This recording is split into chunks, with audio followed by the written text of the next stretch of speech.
One. Ready? All right. Hey, what's going on? What's good, y'all? It's the 6th episode of Interlude Interviews with your host, Naoto Wakabayashi. I'm here, actually, with a very, very special guest, Teon Gibbs. So what's good, man? What's going on? Brother, how you doing? Yeah, I'm doing amazing. I'm doing really amazing. How are you this morning? Good, man. Good. Yeah. What you been up to? I just came out from the studio. I finished up at like 4 a.m. So Damn. Took a little nap, then came here. That's pretty much what I did. Holy. And like after this, you're gonna be grinding some more, right? Yeah, I got 2 studio sessions today after this. Crazy.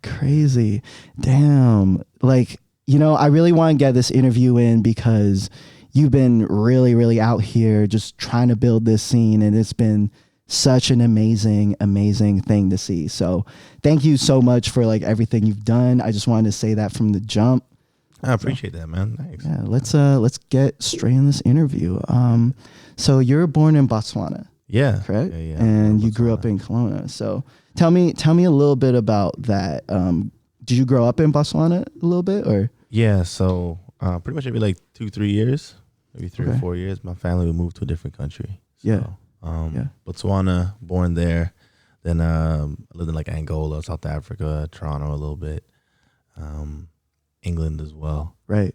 And then moved back to Botswana in 2003, and then I was there till 2010, and then came to Kelowna. And then in 2010, I was in Kelowna until about 3-4 years ago. I came out here. Okay, crazy. And like, did you come out here for school, or basically just to move to a bigger city and pursue music, or? Yeah, so I'm Canadian, so I got citizenship. So I came out to Kelowna, and I thought it was a good move just to like be in a larger country. Yeah, more opportunities for me. Mm-hmm. When I came out here though, it was just different, man. Kelowna was very different. Like going from obviously Botswana, which is like majority of black country, to like one of the whitest cities in BC. I mean, even probably the whitest city in Canada, other than Calgary. To be very honest. Yeah, no, it's very white, man. Yeah, 100%. And so I guess when did you realize you want to pursue this music thing? Bro, it's been a long time. It's been a grind, man. Yeah. I came out here with the intention of going to audio school. Right. So I came out here in 2010 knowing like, yo, one day I'm going to go to audio school and I'm going to make this music thing like happen for me. Yeah. So it's 2020, so we're looking like 10 years now. Yeah. I think the Teon Gibbs thing, like the focusing on like making hip hop and R&B, that's been like 3 years. Okay. And that's probably the only thing that I've ever tried to do. Right. Which was like built any kind of like steam to it, which kind of goes to show you that like, I guess when you just be yourself, odds are it'll work out better for you than trying to be something that you're not. For sure. And what was did you feel pressure to just sort of go into like the engineering route and, to try and do something a bit safer, let's say, instead of just becoming the personality that is Teon Gibbs?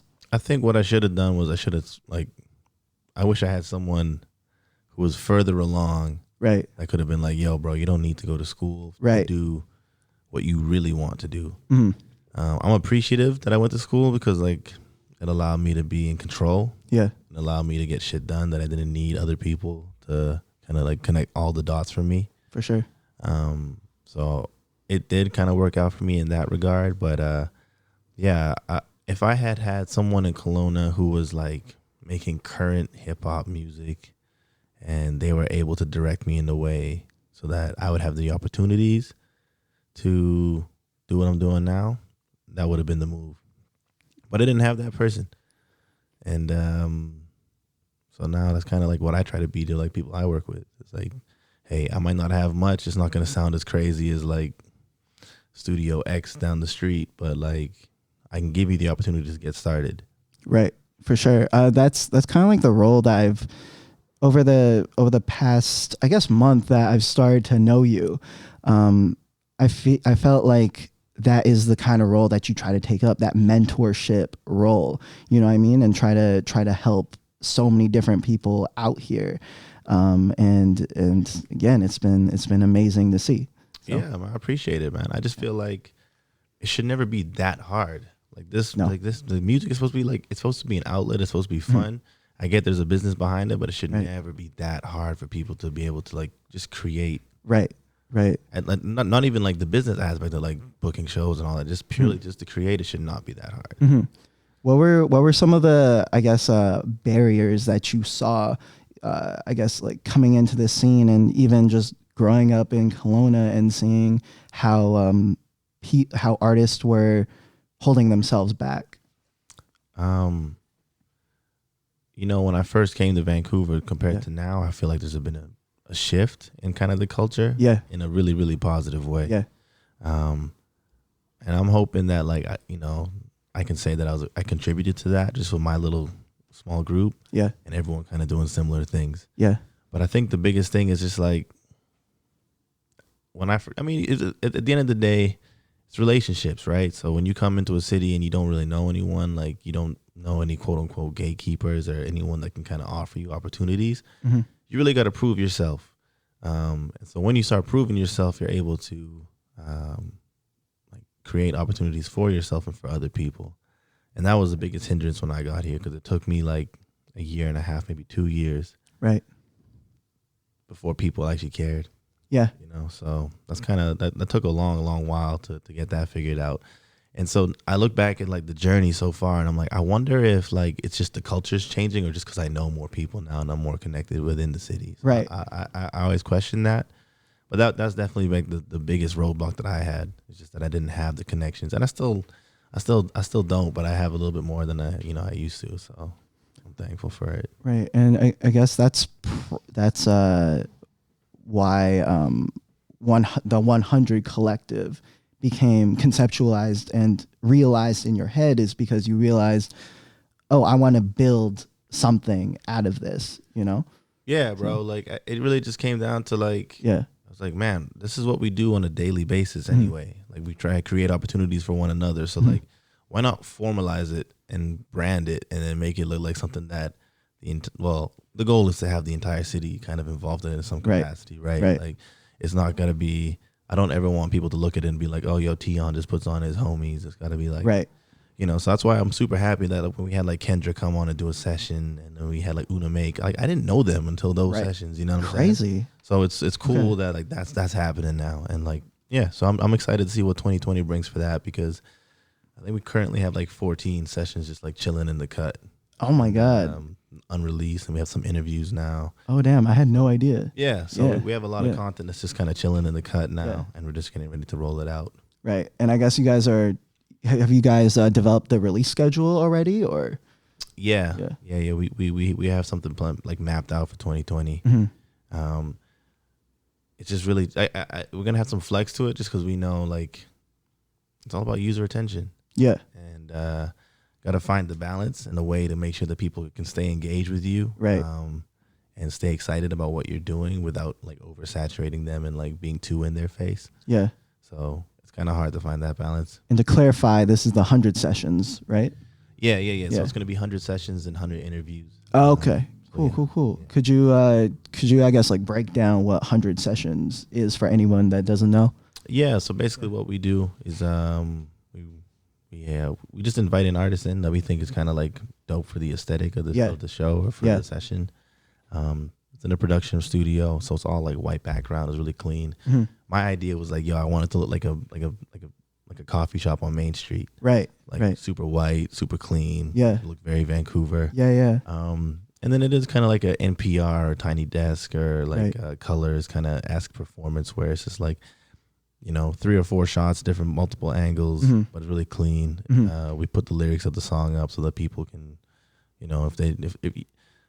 I've just learned the value of like having lyrics on a screen, because a lot of people just be scrolling through their Instagram feed and they don't have the sound on. Yeah. And so when they see the lyrics, they're like, oh shit, that's cool. And then watch it. Yeah, especially. Yeah, I've been realizing that with Instagram as well, and it just makes editing so much harder. But at the end of the day, I think it's worth it, Yeah, I think it goes a long way. Yeah, no, definitely. But yeah, so it's all gonna be like Western Canadian artists. It's really meant to just showcase talent in Western Canada, because Eastern Canada's, that's really where the music industry is in Canada. It already has an infrastructure. Yeah, exactly. So I mean, you don't need to put them on, right? Like, Yeah, you know, it's obviously like if we had an Eastern Canadian artist come out here, well, of course we'd have them on. Like, there's no issues like that. But the main goal is to like push Western Canada as much as we can. And right now, realistically, it's just gonna be Kelowna because I have the relationships, and Vancouver because obviously we're here. Right. And we're trying to get as many like fashion designers and whatnot to like be involved as well. No, for sure. Dress the artists, help the aesthetic grow. And that's kind of the whole point of like 100 Collective is really just creatives enabling other creatives to have a platform. Yeah, no, definitely. Have you, I guess where I kind of want to go with that is, so you recently went on an East Coast tour a little bit, right? How was that? I don't think I've ever had an opportunity to talk to you about that yet. No, I don't think so, man. No, it was really dope, man. Like it was a really, really busy week. We did a lot of press out there. Yeah. We did like 3 or 4 shows out there. So nothing like too crazy as far as like show load, but like they were really, really, really well received shows, really well organized shows. So it was pretty strategic for us. I think it was good. It was time. It was like, I think overdue. The Toronto show was amazing. We played at the Drake Underground. So crazy. Yeah, it was a super dope show, man. I was really proud of that. Damn. And it's cool. It's cool seeing like your music reaching in different areas of the world, or I guess in the country in this scenario. But it's super nice to be like, okay, this translates. It's not just like my homies in Vancouver or my homies in Kelowna that rock with this. Like people can, I think that's the biggest thing as an artist is like, I don't think you're really an artist until you break away from the whole I perform for my friends and they come out and support me. It's like when you perform for a room full of people who don't know who you are, that's when I think like you're actually making waves a little bit. And so when we were out there and, we had like the attention of a room and like they really engage with you. Like, and it's just like sometimes it's their first time hearing the song. Like that to me is a huge win. So Toronto was amazing. The 2 shows in Toronto were amazing. Montreal was good. I wouldn't say as amazing as Toronto, but it was definitely good. We also did Montreal on like a Monday. So yeah, for sure. You guys did the Ritz as well, which is relatively far from everything, right? Yeah, I had no idea until I got there. Yeah, I mean, I love the Ritz. It's a dope venue. When I Ubered, I got some homie hit me up. He's like, "Yo, man, come through to the barbershop. I'll give you a cut for free." I was like, "Oh man, thanks, dog." And that was like downtown. Yeah. And then I was like, "Oh yeah, how do I get to the Ritz?" And he told me, and I was like, "Bro, it's so far compared to everything." But it's funny because I think that's only like a 20-minute train ride, but for Montreal, that's fucking far, right? Because everything's so clustered in that downtown core. Yeah. But I mean, I guess the reception must have been great in Montreal. I can't see it not being. Yeah, it was definitely good, man. I would. It's just hard to compare. That was a really dope week. For sure. Really, really dope week. For sure. Toronto it's just sheer numbers. You know what I'm saying? That's really what it comes down to. Like Toronto, there was just so many people at the show, and then we did 100 Fest that week as well, and there was a lot of people at that show too. Yeah. So when you play a smaller show, and then in the middle of a week full of larger ones, they can kind of be like, overlook it a little bit. 100%. But as far as people in the room, like they were rocking with it. Like I get messages and stuff from people from that show. And they just they just watch my stories and they're just like, "Yo, man, proud of you. Keep doing your thing." Crazy. So it's cool. It's cool. Yeah. Like, that's the only thing you can really hope for is that you can maintain that kind of support. For sure. And you mentioned the 100 Fest, so that I actually helped out with that one a little bit, just setting up and all that. But it was seeing that firsthand was incredible. Like how'd you feel about the turnout with 100 Fest and just like how everything came together with the production, the sound? How'd you feel about it, the whole day? All in all, like I was very successful. I thought it was super successful. It's more than I could have. No, I'm not gonna say it's more than I could have hoped for. Like, no, it's 100% what I hoped for. It's what I planned for it to be. Like, it was executed well. Like, we had a good number of people there, man. I was really, really proud of it. I think for the whole night, I think we sold like 475 is the final number of tickets that we sold. Easy. Obviously, the people are going in and out, right? Yeah, so we didn't have 475 at one time. We had a little bit less than that, which is cool. That's still great, especially for that size of room. And it's been like in that last set, there was so many people in the room. So I think that last set had the most number of people in that room. Like that room was so packed then, and it was dope. It was super dope. It was, man. How did it feel, like the electricity, like performing on that stage? You know, honestly, man, like I had a different experience. I think everybody else on the stage. I don't think anyone else could really hear what was going on stage. Like the sound was kind of rough. Oh, okay. The monitors weren't working that well. Monitors were kind of rough. Okay. But I had in-ears, so it was booming for me, man. It was booming, man. So I had a great time. But I think as far as like energy in the room, like it was dope, man. Everyone really. I've heard nothing but good feedback as far as like the actual show itself. Right. There's some things that we can do organizationally. For sure. That we can make it better. And realistically, it just comes down to me just trusting people. Right. That's really what it comes down to. Because I remember seeing you just like running around the whole time, just looking stressed, and like trying to orchestrate everything. But is that something that felt natural to you? Just like arranging things around and having it a certain way, and just like having, trusting other people to execute your vision? I think the big thing was like, I mean, at the end of the day, it's kind of like your baby. Yeah. You know? Yeah. So I started planning it, and I realized it's like, yo, man, like I gotta do the most I can to make this as successful as I can. And it just, like I have certain people in my circle like tell me like, yeah, nah, man, I don't think you're gonna get that many people out.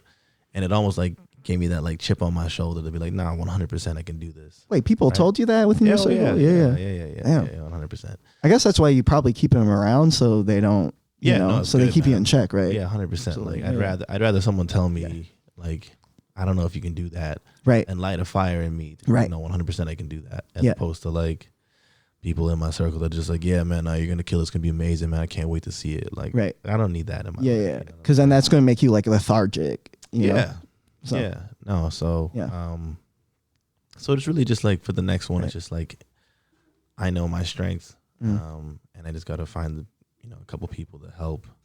And realistically, I don't know what 100 Fest is gonna look like going forward. Yeah, I would, because I was talking to KB, and me and KB, we kind of do this 100 Collective was kind of like our brainchild together. Mm-hmm. And so he has, as much input into everything as I do. Right. And he's basically saying we can go one of two ways. We can make it like an OVO fest where it's like you're the headlining artist and you bring people out. Mm-hmm. And in his mind, he's like, the reason why that's good is because we know that you can get numbers to a show. Right. And and I know that I'm going to grind to get people to come to the show. Right. Mm-hmm. But it also kind of depends on the trajectory of Teon Gibbs' own career. Right. So ideally, and I think we would both agree with this, if we can build up the 100 Collective name to a point where people, they just see 100 Collective on a poster or 100 Collective presents, and they just like, yo, I like that. And I like 100 Collective, and I know that they're going to put something together that's dope, and they just want to come purely for the name 100 Collective. And then the artists, they don't have to bring that many people. Right. Because we've already kind of got like an engaged fan base that are willing to pay money to come to shows. For sure. So if we can do that, that's like, I think the ideal situation. And I mean, in the best case scenario is like, let's say you establish that brand name and you yourself, let's say the trajectory skyrockets. Both will come together. Both go hand in hand. Exactly. Yeah. So, and I mean, I do think eventually the goal would be to get a bigger artist. Yeah, definitely. Get like a, if we could get like a Masego type artist. Right. Because, we're kind of going for that like artsy kind of look. Mm-hmm. Kind of like Smino, like that whole like someone like that would be perfect because we want it to be like very multi-genre. Yeah, always, definitely. Right? Definitely. And so I think just doing that and having an artist like that come in would be super dope. Mm-hmm.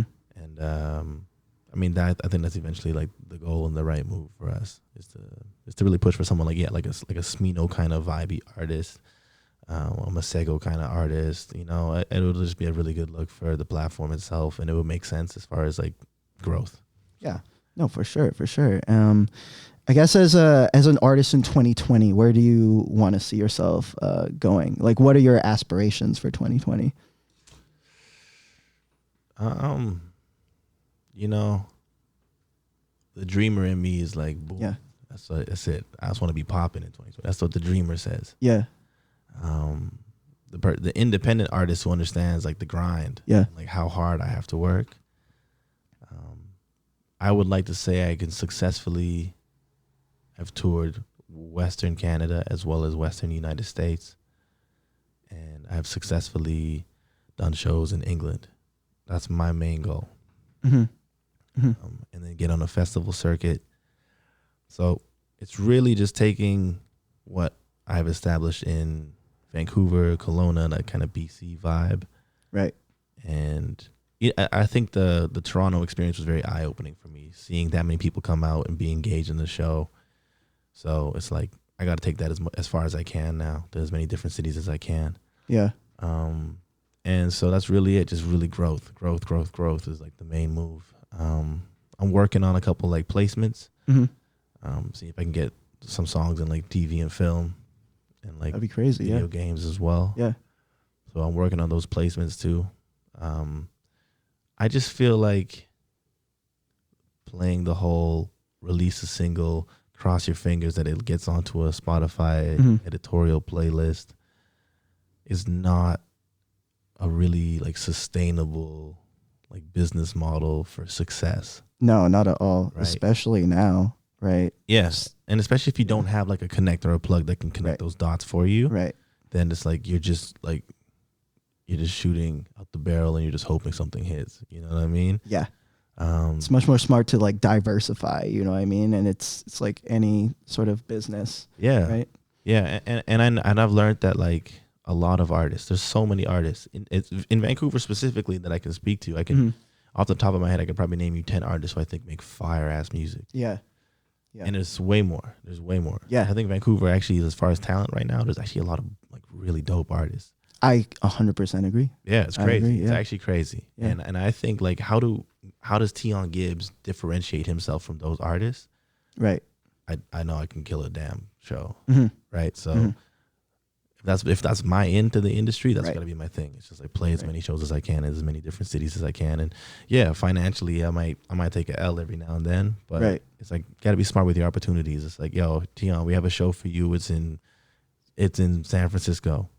It doesn't pay, but we'll get your flight here. Right. Okay, cool. I'll be there. Like, Yeah. that's fine. For sure. Because then that introduces you to a whole new crowd and like, 100%. you know, a whole new demographic and market. And then they can like spread the word and everything. Like, Yeah. I think people currently, I think people consider show as like a money maker now, especially with streaming not bringing in a lot of money. But I think it's more than that because people value the experience rather than just hearing it on a stream. Like people want to hear live shows, and it's really smart that you're capitalizing on that. Yeah, and I do think obviously like it is the money maker, especially if you you're known in the market. But yeah, man, like you can't deny actual talent. No. Like you see someone who's dope and you're watching the show and they're like, yo, these guys are dope. Like you just literally can't deny it. You might not even like the music. You just be like, bro, the show was dope. I'm gonna follow you just because I like the show, right? Like it's almost easier for you to play for a room of 100 people and for like 40, 50 of them to be like, this is dope, as opposed to 100 people hearing a no-name artist song. 90% of them are gonna be like, yeah, it's cool, whatever, man. Let's listen to J. Cole. Yeah, and that's the thing with like listening to a song on a stream. It's more than just people listening to it. There's so much more that goes behind it. How it's packaged, how it's sort of introduced to them, on what platform. And there's so much that goes in the equation, and you're totally right. With a show, you just see it and immediately you can understand, oh, this is dope. You know, and people connect with it because it's so, you're right there and you could actually feel it. Yeah. So. Yeah, exactly. Yeah, and speaking of that, I was telling you that, man, Rose Tape, that is really, really dope, dude. Like I Thanks, just I think I just listening to your previous work as well, I just felt like the Rose tape is sort of where it's started to click in terms of how you're able to arrange compositions, you know, and how you're able to. I feel like you have such a hand in producing everything in a way, even though, I mean, do you create beat? Like, are you a beat maker as well, or? Yeah, a little bit. Like, yeah. you'll find like the odd like Teon beat out there. Right. To be honest with you, Yeah. man, like I'm just, I just real talk, just like not gonna like try cap. You know, a lot of people cap about shit. Right. I just have really like slow workflow. Right. And because I have a slower workflow, it kind of discourages me to create my own beats. Mm-hmm. So, when someone, it's just easier for me to like, hey, send me a beat pack, and I listen to like 5 beats. I'm like, oh, I love this one. Or even if I'm cruising online, or if I'm in a studio session with someone, like there's so many options that it's just like I can get it done faster. And that's kind of what I need to do.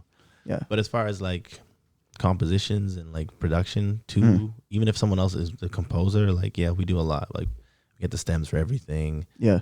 We take out parts, we add new parts. Yeah. The vocalists are doing a bunch of crazy shit on a ton of songs. So yeah, like we definitely try our best to like make it our own. No, for sure. And you can definitely hear that listening to this project. It's like, it's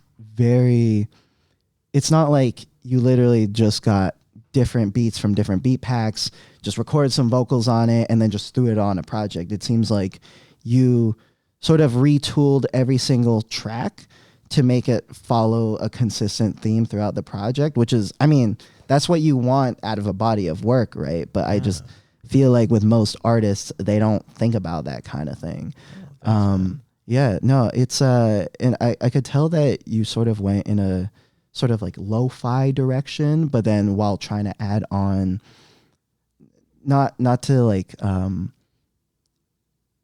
you also added on just very bold, complex instrumentals as well, and like bold like vocalists on there. So what was the inspiration behind the Rose tape and creating it? I think like the generic answer that I give most people is like it's just like a deep dive into relationships. So, like I'm a Drake type of singer for sure. You know, like I'm not gonna be singing like a ton of crazy runs and shit. So I understand my limitations, and that's why like I can't do a full like R&B project ever. It's got to be like it's got to have some kind of hip hop swing to it. Right. So yeah, it was a deep dive in a way of me just kind of like looking at relationships, seeing how they've affected me and how I've affected other people. Right. But as far as like the production of it, man, I could have gone and gotten a bunch of like trappy beats and like just like rapped on them, had like anthem-y kind of hooks, and that probably would have done really well. Probably would have been great. But within like 3-4 months, no one would be listening or talking about those songs. Absolutely. And I'm understanding just like the value of having people sit with a body of work and be encouraged to wait for your next body of work. Yeah.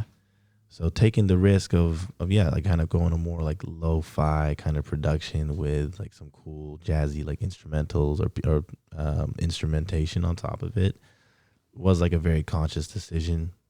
And I think it just kind of lended well to. I think the live show really influenced a lot of how Rose Tape was going to sound, just because so many of those elements were incorporated into the project. So yeah, I'm pretty proud of it, man. You know, I think my previous project had a lot more like instant gratification, but like the new, like the Rose Tape, man, it's just like anyone who listens to it, they usually sit with it for a long time. No, for sure. It's super dope. So I'm appreciative of that. So. Yeah, no, I could definitely get that sense as well, because I mean, even seeing your 100 sessions video, like it's more in the trappy direction. You know what I mean? So you are capable of that. That's why I thought it was really dope that you went down this sort of it's how would you describe the sound? It's kind of like a artsy kind of I don't know, like an artsy like love project. Like I don't know how to, I don't know like what abstract way I can describe it. Yeah, I mean, Yeah. yeah, I would love for it to be like coined as like the, I don't know, it really is kind of like a new wave kind of sound. No, for sure, for sure. But I mean, I think it's good that it's kind of hard to place a finger on it because Yeah. it's just like that sounds like Teon, so Yeah. that's good. Yeah. No, it's perfect. But let me ask you, what do you think? Should I like? Because I've got a bunch of records that I've been working on for the past like 4 or 5 months, and I know I have a project in mind that I'm working on, Right. Slowly but surely, and I get different feedback from different people. Right. Just being someone who's kind of like new to the whole like Teon, who he is as a person, and Right. who his music is. Like, do you think I should lean more into trap, or do you think I should lean more into like the new wave and really kind of push that as more of the brand? What do you think? I think you should lean in more into the new wave for sure. Especially since it goes really hand in hand with your live shows, and just I feel like that brand of Teon resonates with more people now. Whereas maybe in the past, people might have been like you said, you get that instant gratification of following a more, I guess, current poppy mainstream sound of rap music. But I think where you'll win is to lean into that sort of just like that feel good sound. You know what I mean? Like, because even just talking to and people and seeing people at your live shows, how they receive each and every sound, I think Sweet, for example, that song is a consistent crowd pleaser. You know what I mean? Yeah. So just going off of that, I think you should do that. However, I don't think you should necessarily limit yourself and step away from that trap sound either. I think maybe like dropping an EP or something just to remind people that, hey, I could go down this way, or to even throw out like a bit of a taste tester to see how people receive it. Yeah. I think that could be a strategy as well. Yeah. I think the end goal is like trying to find like a healthy balance between the two. Like I personally think songs like Feel. Yeah. I think like as far as like an actual song with good songwriting, I feel like that's probably one of my strongest songs. Right. Yeah. But it's just like, and then I also like, we have like the rookie seasons, which are just like automatic crowd pleasers. So it's kind of finding a marriage like somewhere in the middle between that. That'll be the end goal. Yeah. That's kind of what I'm working towards. I just realistically, I think I just need the time. You know? So it'll come together. No, for sure. Hey, 2020 hasn't started yet, so facts, 100%. Yeah, you're early. And this next project is gonna sound like kind of different to the other two as well. So. Oh shit! Can you speak on that? Or yeah, I could talk about it a little bit. Sure. So the next project is gonna be called For the Soul. Okay. So it'll be more rapping. Okay. For sure. There'll be a few more aggressive cuts than there were on Rose Tape. Yeah. But I think people have associated me so much with melody at this point, right? And like soul, that like, the guys that I work with, like, the Ambers, the Macatis, the Clives, like they'll be a part of it for sure. Definitely. But yeah, so I'm working towards that. I got 4 of those cuts done. Right. Is it kind of going to go in a direction of, I know that In My Head is pretty laid back, but I remember hearing that song during your performances, and it's just the energy, there's a build in the energy. Will it sort of follow that pattern, or is it going to go in a completely different direction in terms of aggression? No, it's going to be pretty aggressive. Okay. Yeah, hey, looking forward to that, because it's gonna be pretty aggressive. Yeah, I do kind of wish though that we could like redo In My Head. Yeah, like to a more like live setting. Okay, but I think it hits way different. It hits way different. Yeah. I mean, you could probably re-record it, kind of like how Kendrick did Black of the Berry, right? Yeah. Remember how the initial release was way more laid back, and then he had that Stephen Colbert performance or something, a Black of the Berry, and that got a really positive reception, and the version of it on the album was completely different. It was more like the live Yeah, performance. I feel like I think that's the move. I think that's the move with that song. Yeah, just because every time we do that kind of like arrangement, it's really well received. Because that arrangement makes that song really powerful. You know what I mean? With like what you're saying and the content behind it, which I think is very, very important within hip hop. Yeah. I actually want to get into something. I think I posted something about the No Name situation, where she's saying, I forgot what she said exactly, but then how for her she wants to perform more in front of black crowds. And then Offset chimed in, I believe, and he said something along the lines of hip hop will always be black culture.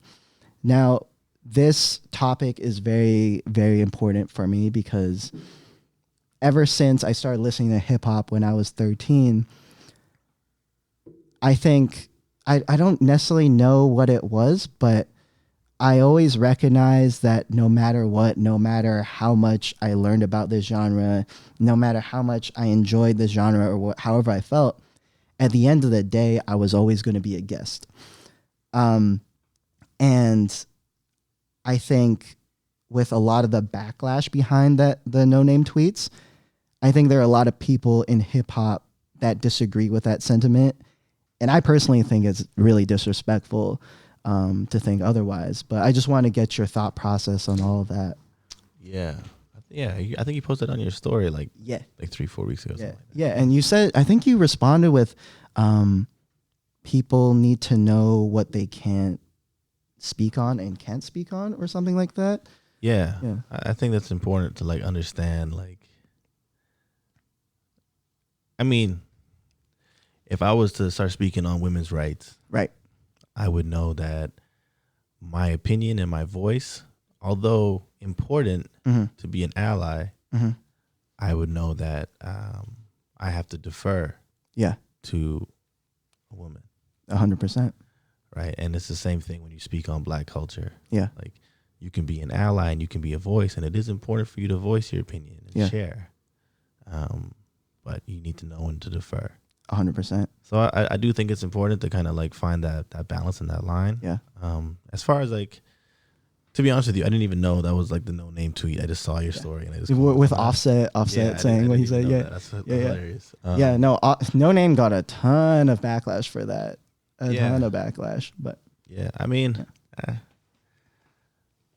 I mean that's like,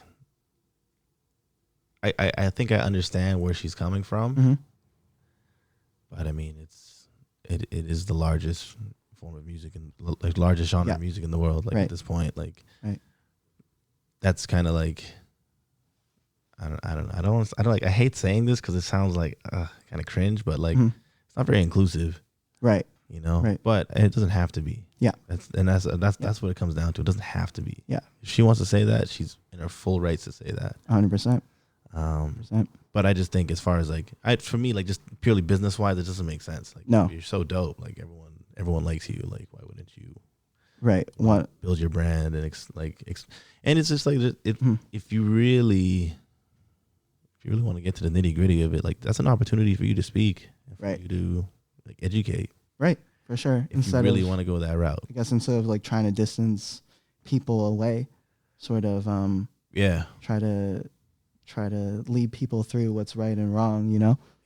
I actually recorded it in my head like I don't know, like 2 years ago. Okay. No way. Way before, and then you dropped it this year, right? I put it on SoundCloud like when I recorded it, and then it's funny, it's got zero love. No one cared about it. Crazy. and then I re-released it, and I put it on Spotify, and that's when they got like the CBC article about it. Right. It was I mean that was an interesting experience all on its own, but when I started doing that live, because before I used to be like, all right, man, I'm gonna start the set with Rookie Season because it's like really loud and aggressive, and we do it really well with the band, and it gets people's attention. Right. And then I want to kind of maintain a good positive energy in the show. But I think around June of this year, So like it was only like it was like 4 or 5 months after the song was released. Was the first time I had performed it live. Crazy. And for me, it kind of got to the point where I was like, man, like that's probably the biggest win of my career is that I can do this song live. People still are engaged with the song. They're still engaged with the show. And it's, bro, it's literally, it's like my voice and a piano. Right. Within pretty much the entire song. And then it has, the build. And I think it says two things.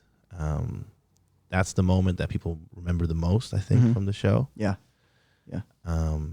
So to lend to what we're talking about with No Name, like in a way that is kind of is my education piece, and like Western Canada is predominantly white. So going into a room full of white people, right, and talking about that subject matter is pretty bold. And right. Being able to do that, it almost empowers me as an artist more. Right.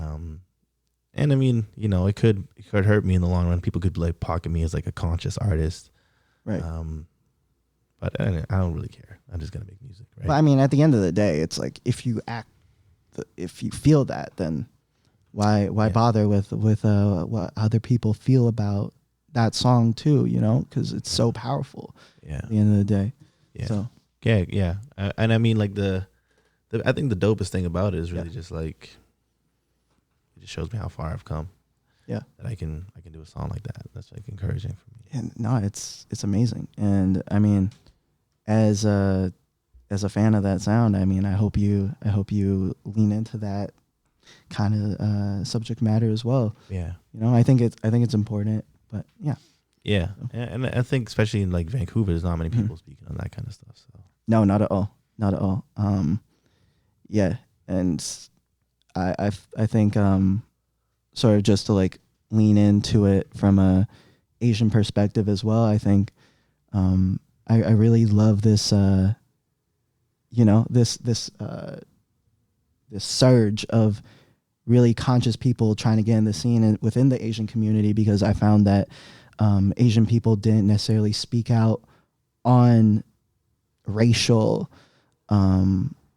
issues within our communities. So I think it's super, super important for anybody in marginalized communities to speak out. You know what I mean? Yeah. So yeah, it's powerful. It's powerful.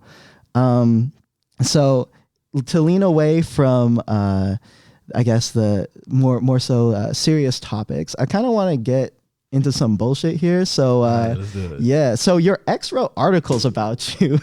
So wait, what happened with that? Bro, that sounds crazy. nuts. She sounds like a nut. Like, oh my Bro, God. It's 2019. Yeah. We broke up in 2012, 2013. What? And Yo, what? I was like, yo, why is there an article surfacing about our relationship 6 years after the fact? Did she name you or?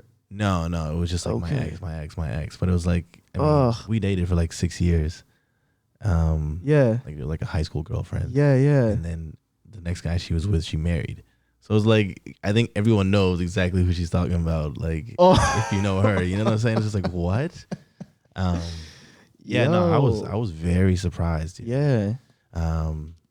It just didn't. You know what? At the end of the day, like all jokes aside, like, we the relationship did become like pretty toxic. Mm-hmm. Like we were not good for each other. For sure. And I get that, and I don't want to laugh at that part of it, because obviously that's They're serious. Yeah, she has PTSD about that. She has PTSD. I get that. At the end of the day, But to me, it is kind of like surprising that like 6 years later, that's still, at the. And she knew me. She knew me like the entire time. She knew me. She knew like what I was working towards. Right. And it just seemed kind of odd that like now, as things are starting to blossom a bit, that articles like that are coming out. And did she write that after the CVC article and all that, or? 100%. Oh my God. 100%. The CBC article came out in March. Her piece came out in April. Crazy. I just, man, I think with some people, man, like sometimes, I mean, because you're probably Well, it sounds like you moved past it, you know? Yeah, like I thought she did too. She's married. But you know what? It's like when you see your ex like on let's say public platforms, for example, and just out here doing things, and let's say you're at home, that could make somebody feel some type of way.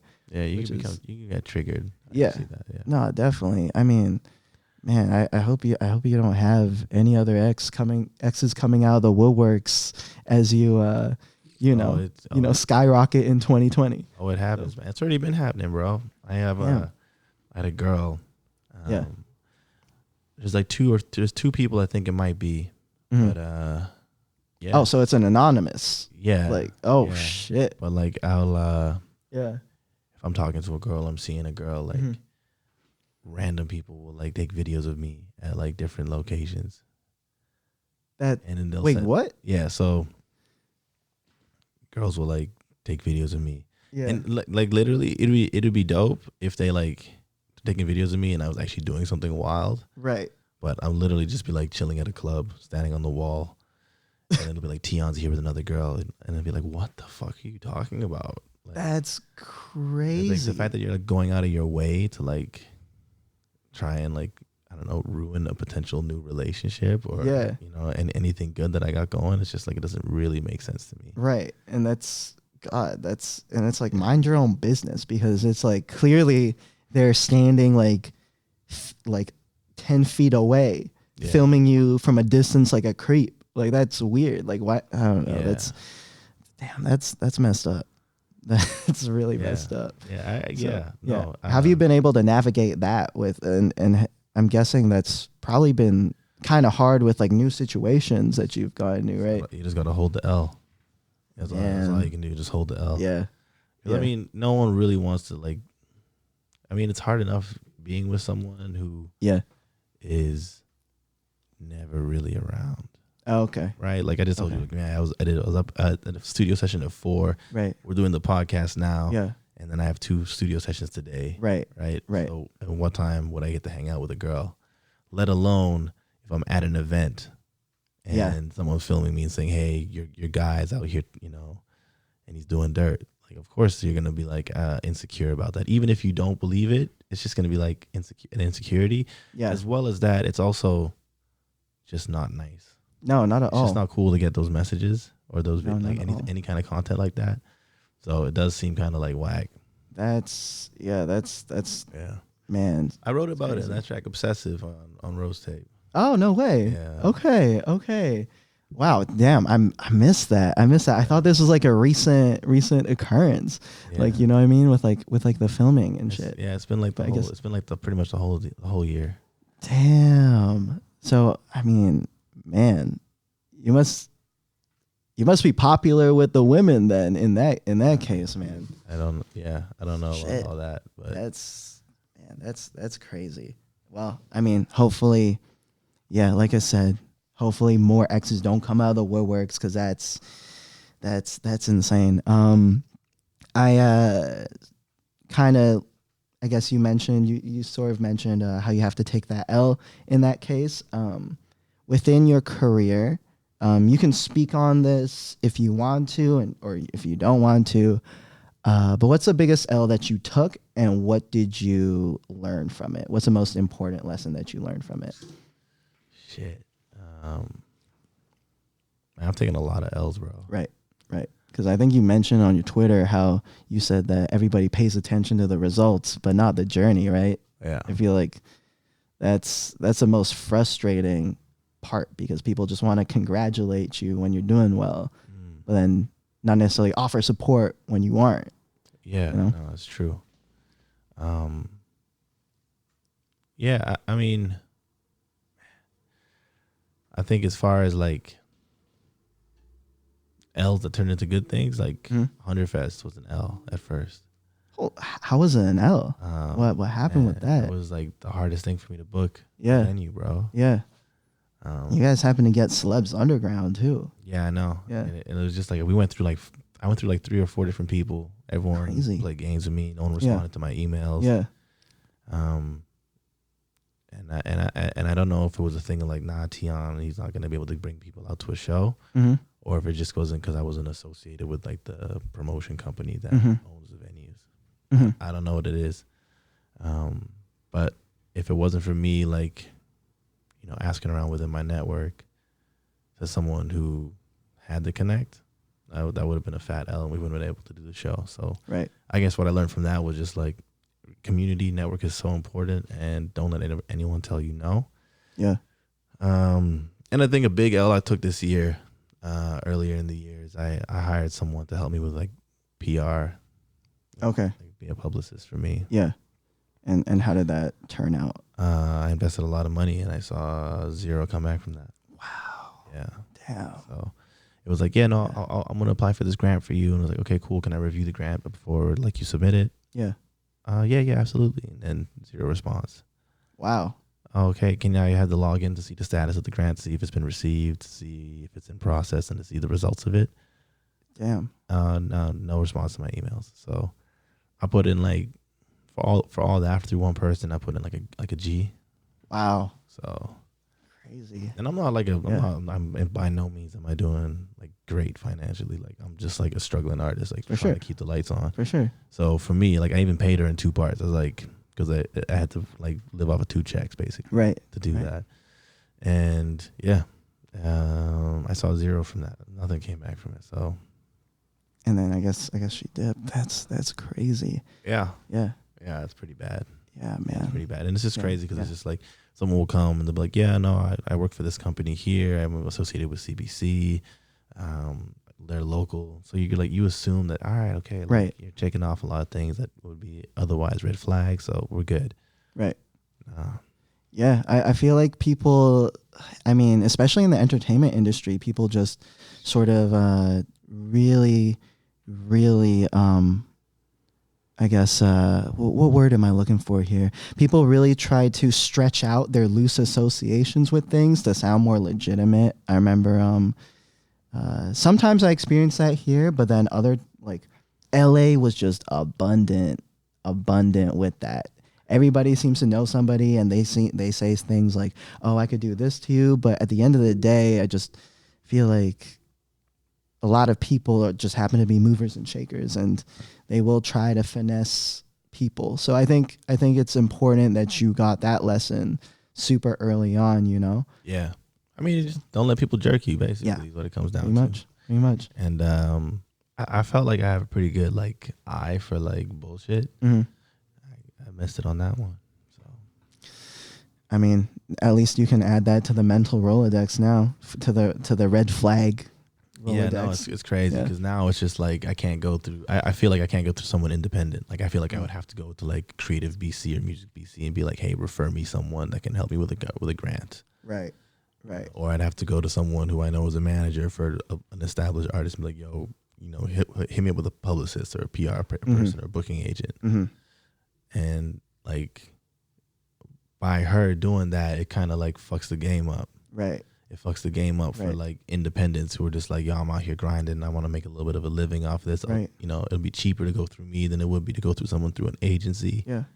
But now I have like PTSD about that because I'm like, yeah, I'm not gonna, some random person hits me up on Instagram. I'm not going to trust you, fam. That's just what it comes down to. And then at the end of the day, that just encourages artists to go with the oligopoly, like the bigger, you know, and that's problematic, man. Yeah, it's just absolutely. it's problematic when artists buy like, I don't nowadays I don't think it matters as much as it did like a year or two ago, but it's problematic when artists are like buying streams and they're buying like followers and shit, and they go to a show and they bring 10 people. Right. You know, because the promoters are like, well, I don't really want to fuck with hip hop artists because, you know, it says 20,000 on their Instagram, and then they come to a show and they're born and raised in one city and they bring 10 people. So it's a poor investment on my part. You know what I'm saying? So that's kind of what I associated with. It's just like just fucking the game up for everybody else trying to come up. So. Definitely. And those people need to be expelled from the scene, I guess. I don't know how to. You're trying to exterminate people? No, not at all. That's genocide. That sounds horrible. I'm not trying to catch a case right now. I mean, jeez, I'm trying to be a podcaster, not a murderer. Goddamn. You You could be a sociopath. We don't know, man. I mean, do we need to take a what I mean, do you ever like check yourself when you watch like this like Ted Bundy tapes and shit and be like, yo, what if someone I know was like these things? Yes, absolutely. I think about that shit all the time. Absolutely. I always think like, what if my uncle, like anybody that's like super close to me, but I mean, do you know Malcolm Gladwell? Like author? Yeah. I'm familiar with Malcolm Gladwell. Yeah. He has this book called Talking to Strangers, and it basically talks about like, at the end of the day, we have to give people the benefit of the doubt. Otherwise, if we kind of were paranoid about, let's say everybody being a sociopath, we'd just be indoors all the time. And when statistically that probability is really low, which is scary, but I guess, man, that's life. Facts. So, I guess let's wrap this up in a little bit. You got some place to be, right? Yeah, that's cool. Yeah. Okay. I do. But I mean, it's, For sure. I do have a few more questions. Let's bang them out, man. Yeah, let's go. So I just wanted to ask you, how'd you build the 100 Collective? Like, how did it start off? I think I had a conversation with KB, and he said that, and you also mentioned that you and him, it's like your baby basically, but when did you guys start it, and how'd you bring on the people that you brought on? Yeah, I think the culture of it just started from just collaborating. Mm-hmm. It's like my biggest thing is just collaboration will make you better. So I collaborate with a lot of different artists. I try to find new artists that I never heard of. Right. And at first it was just like, well, I mean, there are 9-10 fans. Now they know who I am, kind of thing. Mm-hmm. So that's kind of where the culture of it started, was just like finding ways to put each other on. Yeah.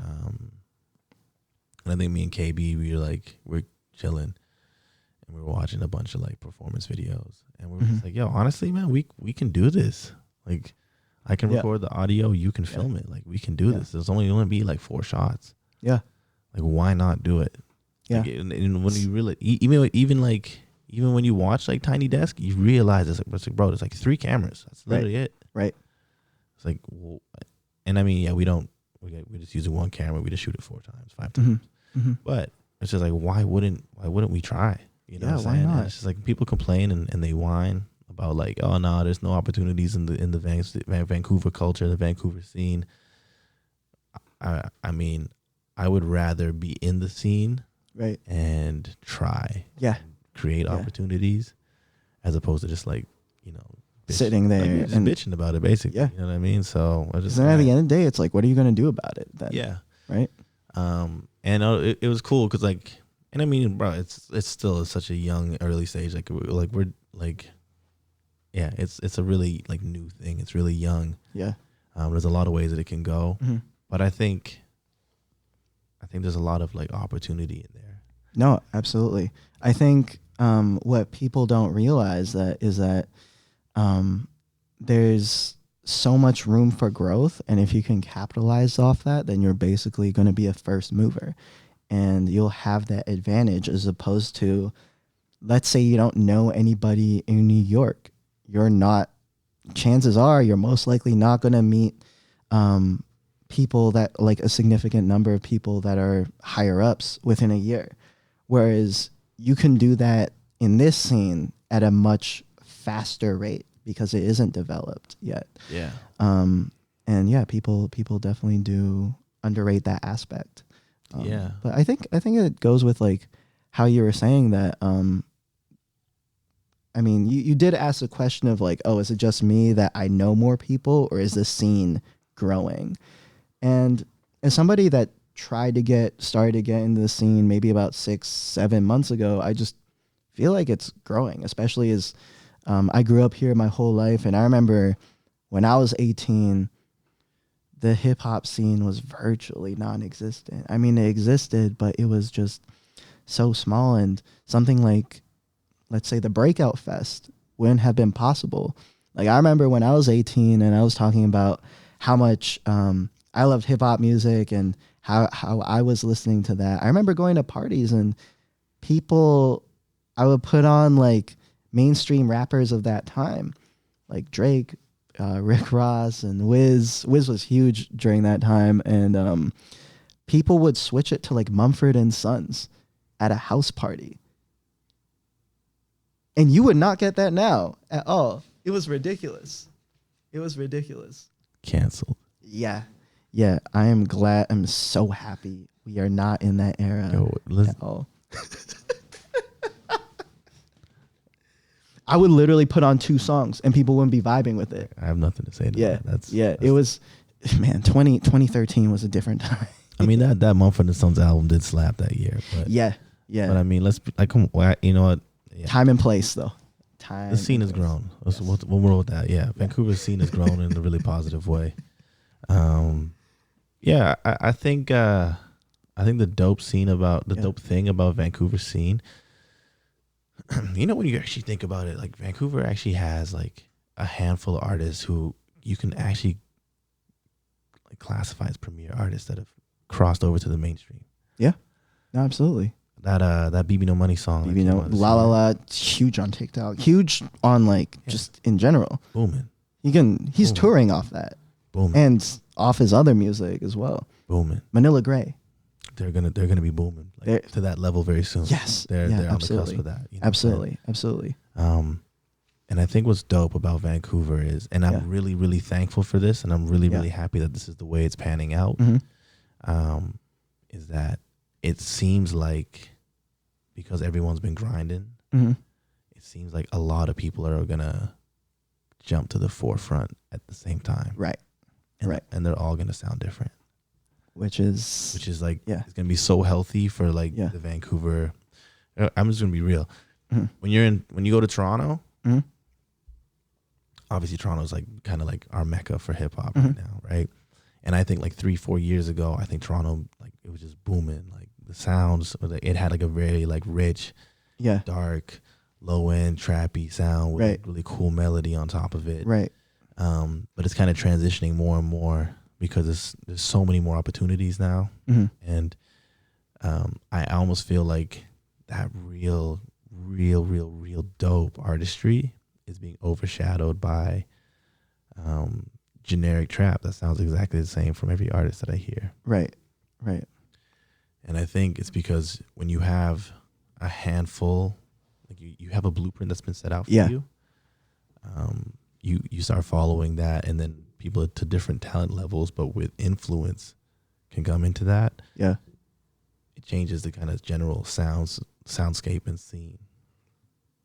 So I think what's dope about Vancouver is you have a BB No Money who sounds completely different to like a Manila Grey. And if someone else who I think is for sure it's gonna happen for him, then you get like a Boslin. Yeah. You know what I'm saying? That was the first name that I was thinking as well. So you get like those are 3 completely different sounds, completely different artists.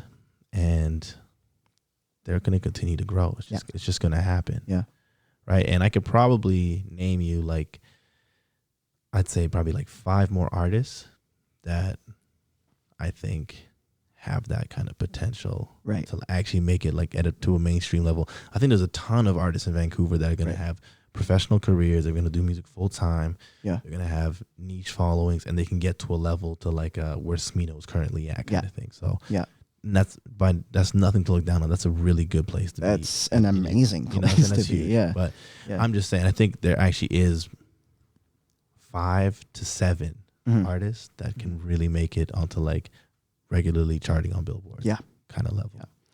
And that's just right now. Agree with that. Yeah. And all the ones that I know, they all sound completely different. And I think that's so healthy for Vancouver culture. Because could you imagine with the next generation growing up and seeing that and now seeing, oh, these artists, these local artists that grew up on Ninth Street, they're doing it on such a global level. I feel like now I can pursue this. Yeah. You know, and that's so major and so important for this scene. You know, because if everyone who was booming sounded like Manila Grey, it would really limit the amount of opportunities for someone like me, for example. I sound nothing like Manila Grey. Not at all. Right. Not at all. So I could be pigeonholed as an artist to be like, oh, well, like you're cool, we like your vibe, but like we're gonna give someone who sounds like the current Success act the opportunity, right? Yeah. So I just think it's so good, so dope that like it's so like widespread. Yeah. So I'm excited to see what happens over the next. 2020 is gonna be a huge year, and I think we're really gonna see Vancouver boom in 2021. That's my hot take. Yeah. My hot take. Yeah. My hot take was 2020, but 2021. I mean, you've been in this game longer than I have, so. Oh, I definitely think you're gonna see like 3 artists like start actually like making like major moves in 2020. Right. I think 2021 is like when you're gonna see like the Vancouver scene is like opportunities. You're gonna see trash artists like getting deals and stuff. For Vancouver, just because the infrastructure will have grown to that point. Yeah. And that's something that I've always said is that Vancouver has a talent. It just needs the infrastructure, right? And I guess that's what you're creating with the 100 Collective as well. It's amazing. It's amazing to see and to hear, even just talking to the artists, how you like brought them on. And like, even with Andrew, I was having a conversation with him and he said that you reached out to him on Instagram and you brought him on, and now he has, he just started to get into the scene last May, I believe, or last March or something. And then now it's just building up to a point where he can create a career from this. And that's just one of the many examples of that's like the dopest like success story I've heard that I could have been a part of. Andrew, he went to like, I think he went to like CAP or something like that. And he moved here and he played like no gigs for like 2-3 years. Yeah, and he was saying. And I hit him up. Someone I needed a sub. Like I couldn't make that show. Yeah. And I found him on Instagram through a friend and hit him up. Yeah. And then through me, he met Amber Makati Triss. And through them, he's met like other artists. And it's just like, I think there was one point like 2 weeks ago, he played like, I think like 12 shows in like a 13-day period or something like crazy like that. Yeah. When Movi was doing his like little run, but then he also was like performing with other people as well. Like, so it's like, that's crazy. That's crazy. And that's like 6 months for him. Yeah. You know what I'm saying? Like that's what a turnaround. Yeah. And I guess that's kind of like I mean, we did Burna Boy together, man. You know what I'm saying? Like to go from like playing 0 gigs and then 3-4 months later you're playing Burna Boy. Crazy. That's wild, man. Yeah. I mean, it must feel amazing to be part of that. Yeah, that's probably the dopest thing, man. Honestly. Yeah. And I take it twofold, man. On like the one hand, it's like, man, I'm able to accelerate people, which is like was like the thing that triggered me the most is like no one's helping me ever. Yeah. You know? So being able to accelerate people a little bit, that's so nice. And then the second part of that is just like that's like an outlier story, you know. I don't think everyone's story is gonna be like that dope. Yeah. But I mean it makes me feel good when I think about it. I'm like, shit, man, like like he's hard to book now. It's hard for me to get a hold of him now. Crazy. You know, so that's like I'm very happy about that. Yeah. Yeah. And man, like I said, you're doing a lot of amazing things for this scene, and it's like it's just I don't know, like just seeing your work ethic and the way that you genuinely want to put people on and are really doing this for the music. It's going to be my hot take that 2020 is when things are really, really going to start clicking for you. You know what I mean? I hope so. Yeah, I hope so, man. Yeah. Hey, well, this was fun. You know, I thank you for being on the pod. Oh man, my pleasure, bro. Yeah. I'm just thankful to be here, man. Yeah. Thank you guys for hosting me too, man. This is dope. It's a great space. Yeah. Man. Hey, shouts out Don't Doze. Yeah. Shouts out to Don't Doze. Shouts out to Kyle. Yeah. Thanks again for letting me use your space. I'm definitely going to be using this for way more interviews. I'm sure the video will be able to catch all this as well.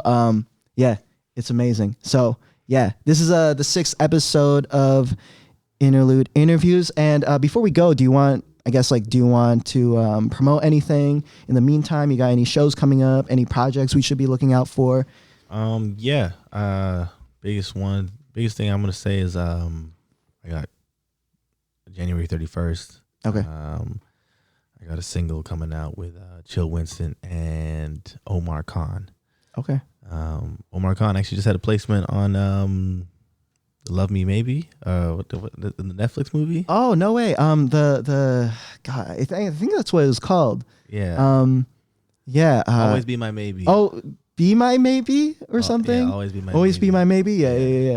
Yeah. Oh, crazy! I had no idea. Yeah, so that's super dope. He's Vancouver based too. I didn't know shouts that. out. So very excited for that to come out January 31st. So. Hey, January 31st, be on the lookout.